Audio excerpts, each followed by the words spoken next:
Banyak fans toksik jadi alasan Amanda Manopo jarang main sosmed. Amanda Manopo mengungkapkan alasan kini jarang aktif main sosmed atau sosial media. Adapun Amanda Manopo lebih sering menggunakan sosmednya sebagai endorse. Bukan tanpa sebab, Amanda menilai banyak netizen toksik berkedok fans di kolom Instagramnya.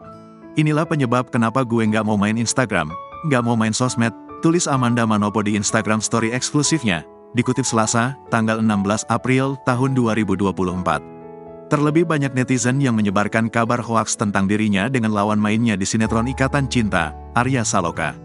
Karena kekhawatiran ini, wanita berusia 24 tahun ini pun meminta orang sekitarnya untuk tidak mengunggah dirinya di sosial media lagi. Bahkan gue minta orang-orang sekeliling untuk nggak foto atau story, jelas Amanda Manopo.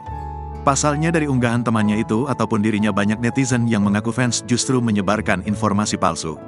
Sehingga menggiring opini jelek tentang dirinya dan bahkan selalu dikaitkan dengan Arya Saloka. Terlebih kabar kurang mengenakan itu berimbas ke keluarga Amanda Manopo. Karena gue udah muak banget sumpah dengan yang katanya fans tapi toksik. Sebar hoaks, bilang ini itu sampai nyampe berita hoaks ke keluarga gue, ungkap Amanda Manopo.